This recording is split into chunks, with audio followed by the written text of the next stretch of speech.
નમસ્કાર મિત્રો, હવે આપણે જોઈશું ત્રીજો પ્રશ્ન. આજની ટેસ્ટનો ત્રીજો પ્રશ્ન કે જે વ્યસ્ત સંખ્યા લખવાની હતી. વ્યસ્ત સંખ્યા, બરાબર. વ્યસ્ત સંખ્યા વિશે વાત કરેલી છે, બરાબર. હવે વ્યસ્ત સંખ્યામાં શું હોય તો જે સંખ્યાઓનો ગુણાકાર એક થતો હોય તે એકબીજાની વ્યસ્ત સંખ્યા આપણે વ્યાખ્યા ભણી ચૂક્યા છીએ. એનો પહેલો પ્રશ્ન છે 2/5. આની વ્યસ્ત સંખ્યા લખવી હોય તો બસ જે છેદ છે એને અંશમાં લખી લો અને અંશ છે તેને છેદમાં. 5/2 જવાબ બની જશે. ત્યારબાદ બીજો પ્રશ્ન છે 1.1/2. તો આ જે સંખ્યા છે આની વ્યસ્ત નહીં થાય. આને પહેલાં સીધું કરવું પડશે, મતલબ અશુદ્ધ અપૂર્ણાંકમાં ફેરવવું પડશે. મિશ્ર સંખ્યા આપેલી. હવે 2 × 2, 2 ને 1 3 અને એના છેદમાં 2 અને આની વ્યસ્ત થઈ જશે 2/3, બરાબર. પછી ત્રીજો પ્રશ્ન જોઈ લઈએ. તો ત્રીજો પ્રશ્ન છે 4/7. તો તેની વ્યસ્ત થઈ જશે 7/4. પછી ત્યારબાદ ચોથો પ્રશ્ન જોઈ લઈએ. તો છે 11/3 અને એની વ્યસ્ત થઈ જશે 3/11. અને છેલ્લો 5મા નંબરનો પ્રશ્ન જોઈ લઈએ. તો 5મા નંબરમાં છે 9.2/5. પાછું આને અશુદ્ધ અપૂર્ણાંકમાં ફેરવશું. 5 × 9 = 45 ને 2 = 47 છેદમાં 5 અને આની વ્યસ્ત સંખ્યા બની જશે 5/47, બરાબર. મિત્રો, આ વ્યસ્ત સંખ્યાનો પ્રશ્ન છે. તેના દરેકે દરેક જવાબ જોઈ લેવા અને આવી રીતે સોલ્વ કરી લેવું, બરાબર. ત્યાર પછી હવે આવશે ચોથા પ્રશ્નમાં આવશે ગુણાકાર, બરાબર. મિત્રો, ગુણાકાર ભણવાના છે. ગુણાકાર હતો ચોથો પ્રશ્ન આજની ટેસ્ટમાં, બરાબર. તો ગુણાકાર ગણવા માટે પહેલો દાખલો છે 6 × 3/10, બરાબર. અહીંયા છેદમાં કંઈ ન હોય તો 1 હોય. હવે અહીંયા જે છેદ છે તે ઉડાડશું. અહીંયા 2 વડે છેદ ઉડશે તો 3 વધશે અને અહીંયા વચ્ચે 5. બંનેમાંથી 2 ઉડી ગયા, બરાબર. તો આનો જવાબ આવશે 3 તેરી 9 અને એના છેદમાં 5. અને જો મિશ્ર સંખ્યામાં તમે ફેરવો તો 1.4/5. આવો જવાબ આવશે, બરાબર. ત્યારબાદ મિત્રો બીજો દાખલો જોઈ લઈએ. તો બીજો દાખલામાં શું છે? તો બીજો દાખલો છે 2/3 × 3/5 × 5/2. હવે આમાં જો સરખું ઉડાડી દઈએ તો 3 ઉડી જશે, 5 ઉડી જશે, 2 ઉડી જશે. કંઈ વધશે નહીં. ઉપર 1 વધશે, નીચે 1 વધશે. જવાબ 1/1 અથવા તો ખાલી 1 લખો તો પણ ચાલે, બરાબર. ત્યારબાદ મિત્રો ત્રીજો દાખલો જોઈ લઈએ. ત્રીજો દાખલામાં શું છે રકમ? તો કે 3/7 × 7/11 આવી રકમ છે. 7 ઉડી જશે ગુણાકારના નિયમ પ્રમાણે, બરાબર. છેદ ઉડી જશે. ઉપર વધશે 3 અને નીચે વધશે 11, બરાબર. માત્ર બીજા જ પદમાં દાખલો પૂરો થઈ ગયો. તેનો જવાબ આવી ગયો 3/11, બરાબર. ત્યારબાદ ચોથો દાખલો જોઈશું. તો ચોથા દાખલામાં છે 6.1/4 ગુણ્યા 1.2/3, બરાબર. આવી રકમ છે.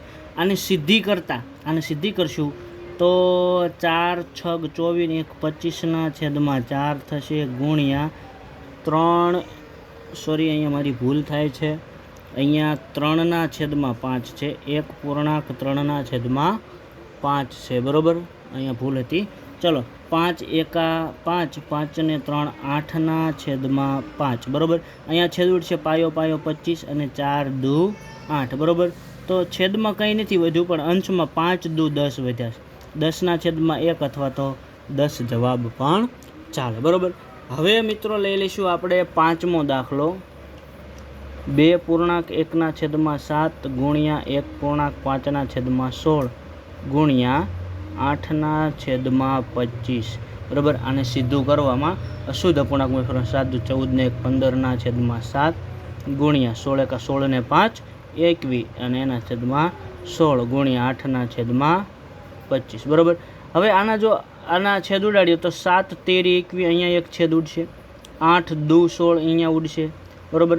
હવે આ 5 તેરી 15 અને 5 × 5 = 25, બરાબર. ન્યાય એક છેદ ઉડશે, બરાબર. હવે અંશમાં વધશે 2 3, એક અહીંયા ને એક અહીંયા. તો 3 તેરી 9 અને છેદમાં વધે છે 2 × 5 = 10, બરાબર. તો આનો જવાબ આવી જશે 9/10. આ રીતે આપણે દાખલો ગણી લઈશું, બરાબર.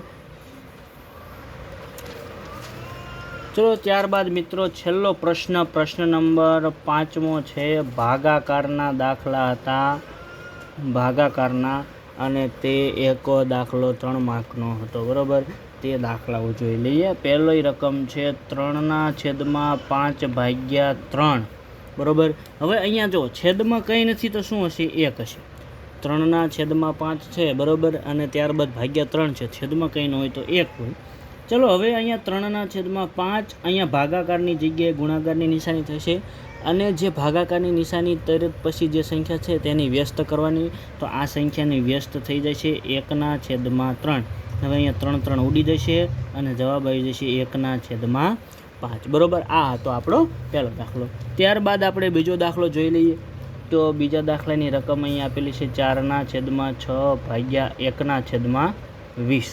બરાબર, હવે અહીંયા કંઈ નહીં, સીધું જ તે 4/6 ભાગ્યાની જગ્યાએ ગુણ્યા અને 20/1. બરાબર, અહીંયા ભાગાકારની જગ્યાએ જ્યારે ગુણાકારની નિશાની થઈ જાય, બરાબર, તો ત્યારબાદ તેની વ્યસ્ત સંખ્યા લખવાની હોય. જે સંખ્યા આપેલી હોય 1/20 હતા તો એની વ્યસ્ત સંખ્યા થઈ જશે 20/1.